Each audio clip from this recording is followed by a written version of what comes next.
Postulados básicos. El eurasianismo, al igual que la filosofía social y la ideología política, se puede reducir a 4 principios metodológicos fundamentales. Principio histórico-sófico, tradicionalismo. Principio geosófico, acercamiento a la civilización. Principio geopolítico, énfasis geopolítico. Principio histórico-cultural, arqueomoderno. El énfasis tradicionalista en la historia mundial, que niega el universalismo histórico, sostiene que ésta no representa un proceso único y continuo.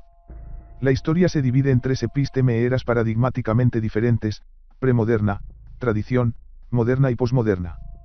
En la era de la tradición, la conciencia y el ser humano, la misma estructura del mundo exterior se formó en el contexto de la religión actuó como el principal regulador social, la ética, el derecho, la política, la economía, la cultura, todas las esferas de la actividad humana están directa o indirectamente subordinados a la religión. La modernidad, que surgió en Europa occidental en los siglos XVI y XVIII, desde el punto de vista del tradicionalismo, fue una negación directa de la tradición.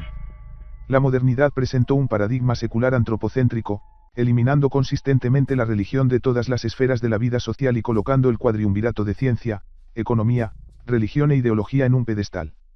La modernidad es un paradigma de progreso que reemplaza a la tradición, es un registro del poder ilimitado de Fausto sobre la naturaleza. Finalmente, la posmodernidad es la crisis y el agotamiento de la energía moderna, la negación de la modernidad y la continuación de la negación de la tradición mediante la abolición de cualquier marco regulatorio. Si la modernidad por sí sola niega la religión, la posmodernidad destruye todo lo que la toca, la ciencia se vuelve postciencia, la sociedad se vuelve postsociedad y el hombre se vuelve posthumano. La posmodernidad es el triunfo del pecado una vez liberado, el sueño del Mefistófeles de Fausto para el juego final. El tradicionalismo plantea la cuestión de la legitimidad del progreso científico y tecnológico en detrimento de la perfección moral, salvación, del hombre y la sociedad en su unión. El tradicionalismo afirma que el paso de la tradición a la modernidad no fue un paso históricamente natural, sino más bien un error fatal, un pecado colectivo de la humanidad. Por lo tanto, antes de que sea demasiado tarde, antes de que las instituciones tradicionales, iglesia, ética, familia, cultura tradicional, sean completamente destruidas, es necesario volverse, en la medida de lo posible, a los fundamentos tradicionales. El tradicionalismo no solo hace un diagnóstico, sino que también presenta un camino de regreso, una revolución conservadora. Extremadamente ligado al tradicionalismo está el principio teleológico, escatológico, que postula el fin de la historia. El tradicionalismo contrasta la teleología liberal, globalización, y modernista, la teoría del progreso, con la escatología religiosa. Para Rusia, esto es la escatología ortodoxa, en el momento que conducirá al fin de los tiempos, el anticristo reencarnará, ocurrirá el Armagedón, la batalla final entre el bien y el mal, y, finalmente, la segunda venida de Cristo. Sin embargo, el anticristo solo puede reencarnar cuando no haya freno a la iniquidad en el mundo, catechon, y hoy el catechon es la civilización ortodoxa con su centro en la Tercera Roma, en Moscú. En este artículo se definen 2 áreas principales de la historia, la Iglesia Oriental, Filadelfia, y la Iglesia Occidental, la Odisea. El diálogo de su opinión revela la trayectoria secreta del contenido religioso de la historia.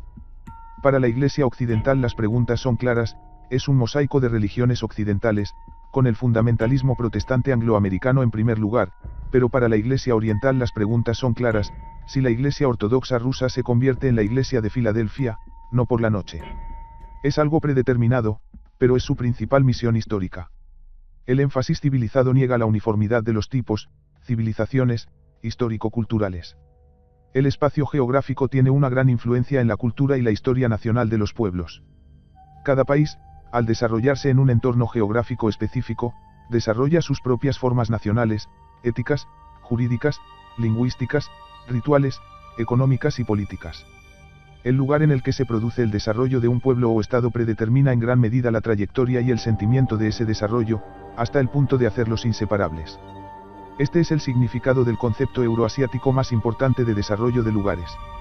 La historia no puede separarse de las condiciones espaciales y el análisis de la civilización debe realizarse no solo en el tiempo, sino también en el espacio.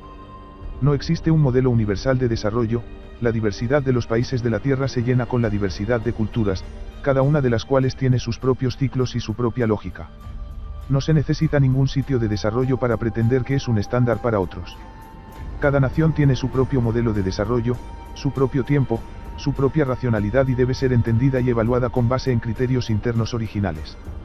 Partiendo del hecho de que la comunidad de tradiciones espirituales, históricas, culturales, mentales y simbólicas suele estar condicionada por la comunidad religiosa, los euroasiáticos limitan concretamente el número de civilizaciones a las religiones con un núcleo. El sujeto de la civilización es una comunidad auténticamente existencial. La formulación bastante exagerada de pueblos auténticamente existentes no debe entenderse como una unión de grupos étnicos y naciones que habitan un territorio específico, así como su núcleo espiritual, como Dios sabe. Brevemente, utilicemos el término Dasein de Heidegger, si esto no requiere mayor aclaración. Un pueblo auténticamente existencial es portador del carácter sagrado inducido por la religión nuclear, es una comunidad cultural e histórica de destino, portadora de una misión definida, de un lenguaje definido, de una idea definida. El énfasis civilizacional, que profesa la igualdad de las civilizaciones en las relaciones internacionales, afirma no solo la posibilidad, sino también la necesidad de un mundo multipolar, donde cada civilización sea un polo único. Veamos el énfasis geopolítico. Las civilizaciones en el escenario global son los principales actores del mundo geopolítico, pero considerando la diversidad y diferencia de civilizaciones desde el aspecto histórico-cultural, todas ellas se reducen a dos modelos geopolíticos básicos, la civilización del mar y la civilización de la tierra. ¿Dónde se ubica la civilización intermedia de la costa? La civilización del mar, talasocracia, tiende a desarrollar solo la zona costera, renunciando a penetrar profundamente en las firmas territoriales, afirma el dinamismo y el movimiento como valores sociales más elevados, promueve la innovación y la exploración tecnológica, desarrolla formas comerciales de sociedad, capitalismo, promueve el desarrollo del intercambio y la autonomía del sector financiero. La civilización de la tierra, telurocracia, se extiende profundamente en el continente y se origina en las tierras delgadas de las costas, forma sociedades masculinas y militares rígidas y jerárquicas sobre la base de una subordinación rígida, ideales de valor, honor, lealtad y fidelidad, promueve la creación de formaciones sociopolíticas estables, pero rígidas y poco proclives al desarrollo económico y tecnológico, favorece la formación de imperios con un alto nivel de sacralización del poder central y militarización de amplios sectores de la población, ralentiza el intercambio cultural y la innovación con actitudes conservadoras y tradicionales en la cultura.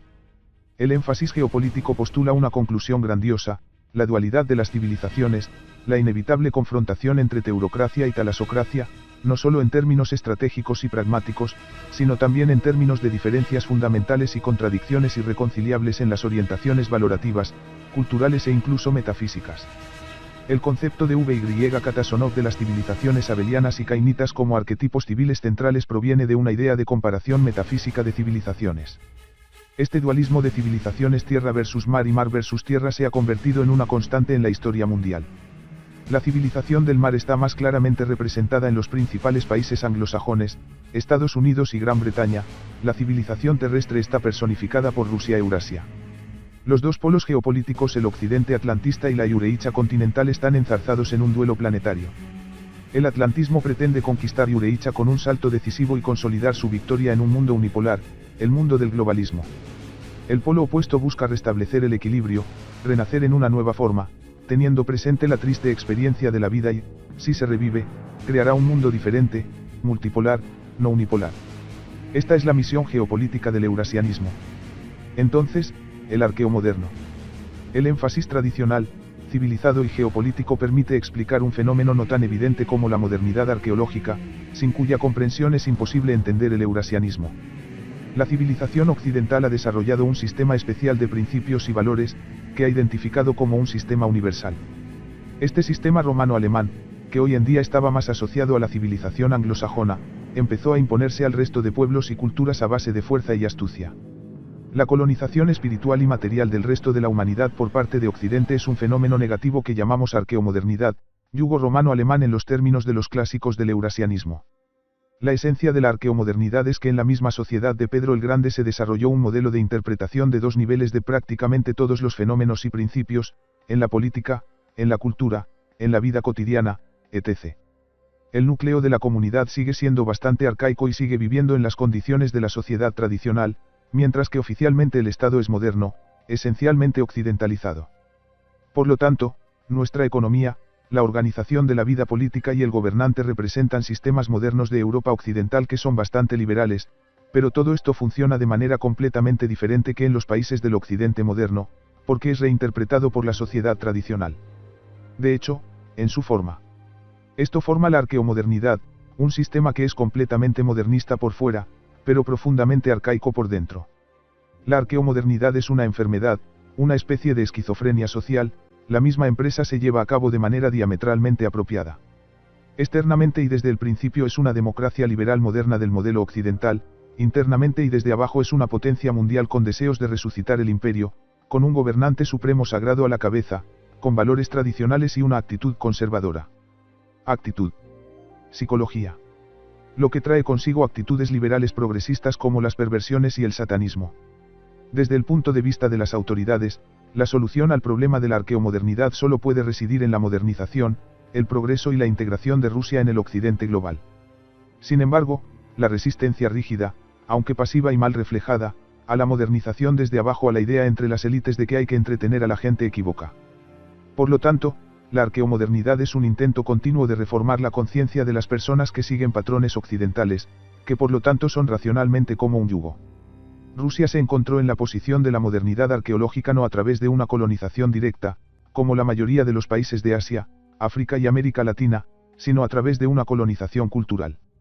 Por tanto, Rusia preservaba potencialmente la posibilidad de liderar una revolución conservadora a favor de la tradición, descartando el modelo de civilización occidental y restaurando el proceso de auténtico existencialismo utilizado en la historia. Una mirada a la teología de la liberación. Los postulados anteriores forman una filosofía política suficientemente definida, capaz de presentar una imagen coherente y consistente del mundo, las fuerzas impulsoras de la historia, sus actores principales, así como el lugar y la misión de Rusia en la historia. La misión de Rusia es liberar al país, a la gente que vive allí y al mundo entero de la hegemonía occidental, de la Yugoslavia colonial atlantista. Esta liberación debe ser total y abarcar todos los niveles de la existencia humana, incluida la existencia humana. La victoria será completa y definitiva solo cuando el enemigo no tenga más restos, no más grises de las que pueda reunirse para venir y un nuevo Dran Naga-Asan. La mencionada Gran Guerra de Liberación tiene varios frentes, y el frente espiritual no es menos importante que el interior del país y que nos incluya a todos y cada uno de nosotros. La búsqueda del existencialismo auténtico es una transformación fundamental de los fundamentos más profundos de la existencia social, es una metanoia, una conversión de Saúl a Pablo dentro de cada uno de nosotros. Todo, absolutamente todo, debe pasar por una revisión radical y rigurosa. Nos elevamos con nosotros mismos al futuro solo a aquello que no podemos construir al Rey de los cielos, al genuino, digamos todos que es falso, superfluo, malo, digámoslo sin arrepentimiento en el pasado. Este énfasis holístico y radical no significa que sea una filosofía de la liberación, es una teología de la liberación y es más profunda y radical que la teología católica de la liberación en América Latina.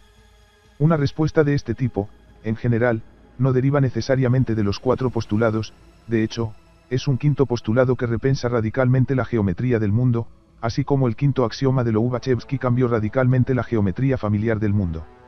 El mundo. Euclides. Esta postulación, de hecho, es el alfa y omega del eurasianismo. Además, solo esta postulación es el criterio del eurasianismo, la cuarta teoría política. El eurasianismo puede concebirse sin tradicionalismo, los euroasiáticos pueden profesar diferentes religiones y, en consecuencia, adherirse a diferentes escatologías, hay corresponsales euroasiáticos que reflejan la perspectiva de la geopolítica clásica, el eurasianismo está ubicado en distintos continentes de Eureicha, así que todo será eurasianismo. El eurasianista Rustem Bakitov formuló una vez la paradoja de la desaparición del eurasianismo, lamentando la erosión del dogma euroasiático formulado por los padres fundadores del eurasianismo. Sin embargo, el eurasianismo no parece ser un concepto puramente excluyente, que refleja todo lo que no fue inscrito por sus fundadores en el canon de oro. El eurasianismo es una doctrina fundamentalmente inclusiva, una vez más, señalará a todos aquellos que se oponen al liberalismo, al atlantismo, al capitalismo y al satanismo, independientemente de sus inclinaciones políticas o religiosas. El eurasianismo es una filosofía de invitación, quien no está con el enemigo está con nosotros. No hay ninguna paradoja de la desaparición del eurasianismo en esta afirmación, pero sí un imperativo categórico de abrazar el eurasianismo. Al mismo tiempo, el eurasianismo mantiene su propio marco conceptual riguroso, los postulados anteriores son sobre una base estructural, sobre un esqueleto, ya que el eurasianismo corre el riesgo de convertirse en una narrativa amorfa de para todos los buenos contra todos los malos. La mayoría de los postulados aceptados por un euroasiático apuntan al núcleo de la doctrina. Cuantos menos postulados acepte un euroasiático, más abandonará el núcleo central. El eurasianismo se puede comparar con un cometa, donde el eurasianismo nuclear es el núcleo del cometa, el eurasianismo periférico es el flujo del cometa y el quinto postulado es la órbita del cometa, donde se ubican tanto en el núcleo como en el flujo del cometa. Preguntas básicas. El duelo planetario entre Occidente y Rusia-Eurasia, la gran disputa, según V.S. Solovyov, desembocó en un dualismo conceptual en forma de oposición, en parte como se enumera, y más de lo que no apoyamos. Rustem Bakitov en su monografía Eurasianismo, Logos. Aidos. Símbolo. El mito proponía estructurar el eurasianismo mediante oposiciones categóricas, y utilizaremos este método muy fructífero. Enumeramos las principales oposiciones que nos permiten contener la base euroasiática. Mecánico, orgánico. Agradable a Dios, protector de Dios. Personal, impersonal. Ideocracia, pragmatismo. Tradición, progreso. Civilización, globalización. Imperialismo, imperialismo. Capitalismo, anticapitalismo. No todos los objetos enumerados son igualmente significativos e independientes, algunos objetos son consecuencias de objetos básicos, proyectos en un área de actividad específica, pero además de la brevedad de la presentación, son útiles. Veamos algunos de ellos. Mecánico, orgánico. Las civilizaciones occidental y euroasiática están unidas en una sola comunidad sobre bases fundamentalmente diferentes. Los sindicatos occidentales son instituciones mecánicas, una pluralidad formal de partidos, reino de la cantidad, según Guénon, nuestra sociedad occidental, la nación, es una multitud de individuos sobre una base formal, contrato social. Yureicha, por el contrario, es un modelo de unidad interna orgánica, unida por sujetadores desconocidos. En Occidente todo está regulado por procedimientos, en Rusia la influencia del sacramento sigue siendo fuerte. La totalidad y la organicidad determinan un grado incalculable de unidad en Europa o en otros lugares de desarrollo, que nos parece natural, pero que resulta repugnante e indignante para los occidentales. Todas las uniones occidentales mantienen la unidad para la hegemonía metropolitana sobre las colonias y son susceptibles de desintegrarse en estados separados.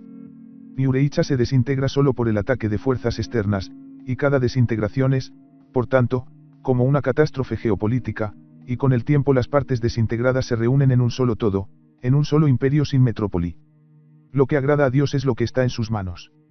La unidad que corresponde a la divina providencia es una unidad positiva, agradable a Dios, es la unidad de una civilización multinacional, de un mundo geográfico-cultural o de un área histórico-cultural. Se opone a la unidad negativa y protectora de Dios, que contradice el plan divino y se construye sobre los intereses pecaminosos del hombre, intención de creación universal o difusión más allá de los límites del lugar de desarrollo de las culturas o imperios, la nueva construcción de la Torre de Babel. El movimiento de los dioses en la vida moderna a favor del proclamado culto al humanismo y al progreso se convirtió en realidad en un culto a Mammón, que condujo al movimiento de búsqueda de la verdad y del ser humano en su totalidad. Lo personal es impersonal. En la sociedad liberal, solo lo individual y lo privado son reales, mientras que lo común es ilusorio. El individualismo de la sociedad occidental despersonaliza al individuo, transformándolo en un agente anónimo de las relaciones de intercambio. El eurasianismo, insistiendo en la primacía de lo general sobre lo particular, afirma la existencia de una personalidad sinfónica, mucho más adecuada al individuo.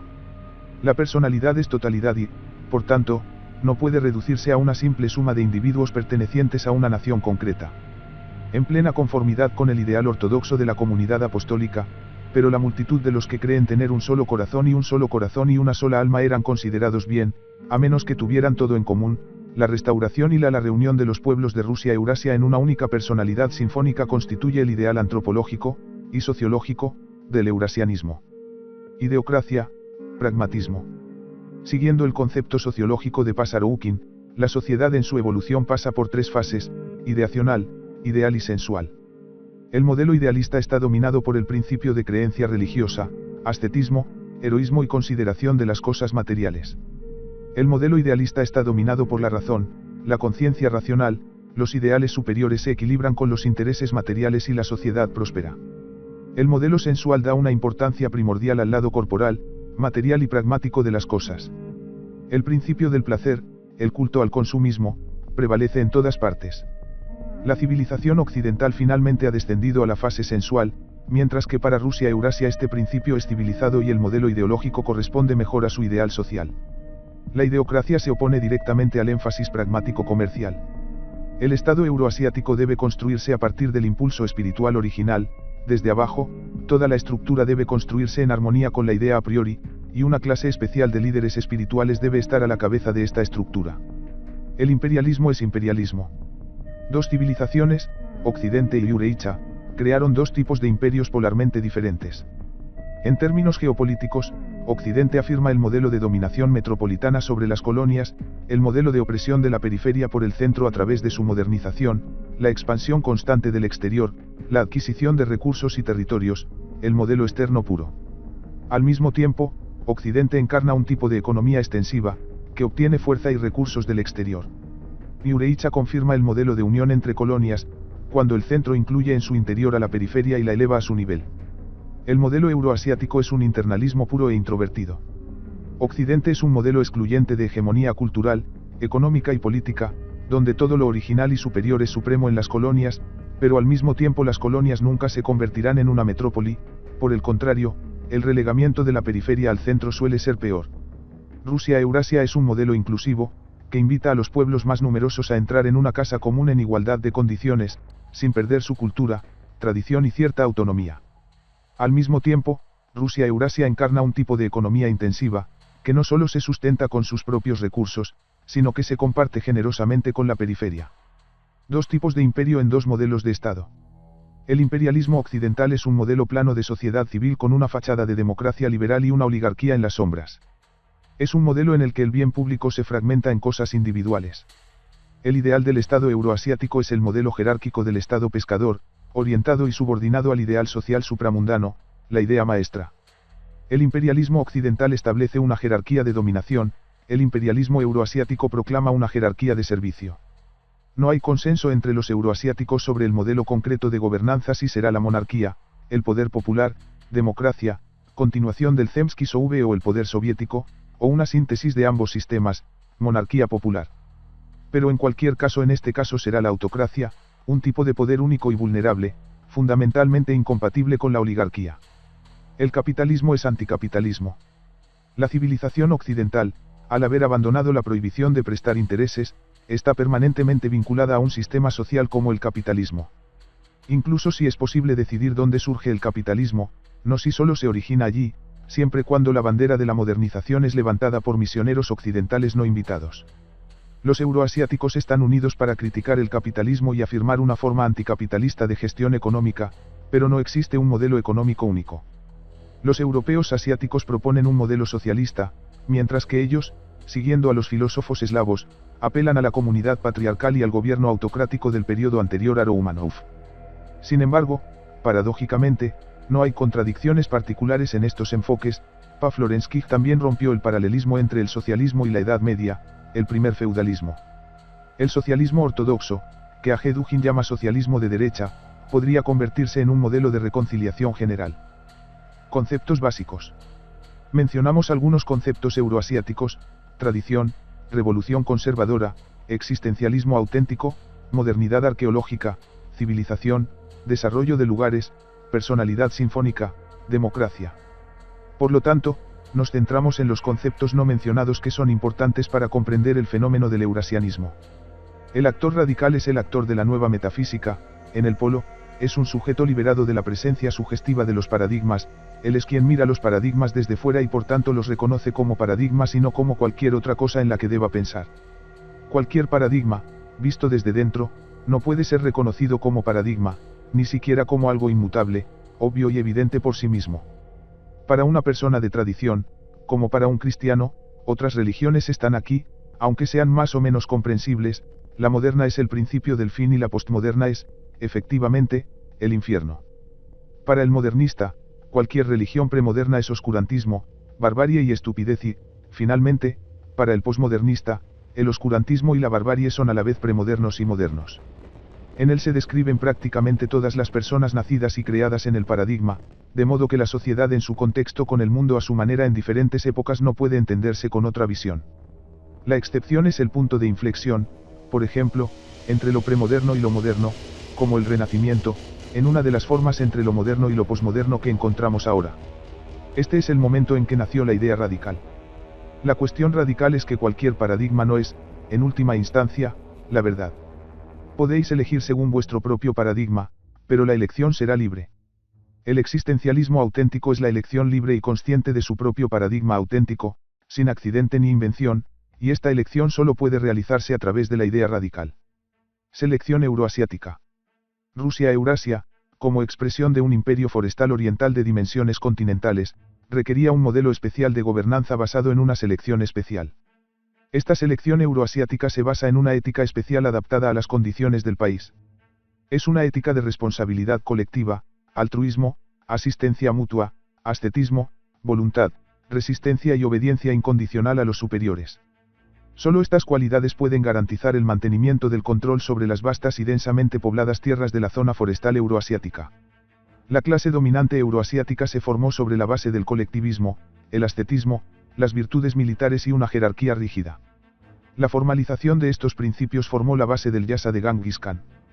Posteriormente, las principales razones de la selección euroasiática se plasmaron en la estructura política de la Rusia de Moscú. Sin una estructura ideológica, el mecanismo real de gobierno de Rusia y Yureicha gravita naturalmente hacia la lógica de la selección euroasiática. Factor turaniano. Rusia se formó como una civilización independiente en el choque de las naciones eslavas con los turcos. El legado del período mongol-tártaro fue el elemento más importante de la historia rusa, que transformó periféricamente a varios príncipes eslavos orientales y los fragmentó en la columna vertebral del imperio mundial.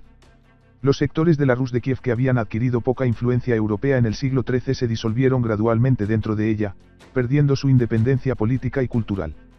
Las tierras que pasaron a formar parte de la Horda se convirtieron más tarde en el núcleo del imperio continental. Los tártaros conservaron la identidad espiritual de la antigua Rusia, que resucitó en el rey de Moscú y pasó a formar parte del legado de Genghis Khan. Los euroasiáticos reinterpretaron el factor turaniano de manera positiva, reconociendo la fuente viva de la condición del Estado euroasiático en la dialéctica de las relaciones ruso-estadounidenses. La cuarta teoría política, 4PT, es una ideología política nacida del eurasianismo, pero no idéntica a él. La 4PT es un eurasianismo integral, una ideología depurada por el eurasianismo en sentido estricto, contextualizada geográficamente, aplicable a todos los continentes, comunidades y tradiciones, teniendo en cuenta su contexto cultural e histórico. La 4PT es un proyecto global para el mundo, una invitación a todas las civilizaciones a participar por igual. La 4PT propone una mayor exploración de la modernidad política y conecta el futuro con la tradición, con un retorno a la tradición interpretada como eterna y no pasada. La defensa de la eternidad mediante una apelación simultánea a lo premoderno y lo posmoderno, este es el significado de la 4PT. El tema de la 4PT es el pueblo como unidad de pensamiento existencial, es el alma del pueblo. La comunidad es un concepto espiritual, histórico y al mismo tiempo extrahistórico, que incluye a los muertos, a los vivos y a los no nacidos.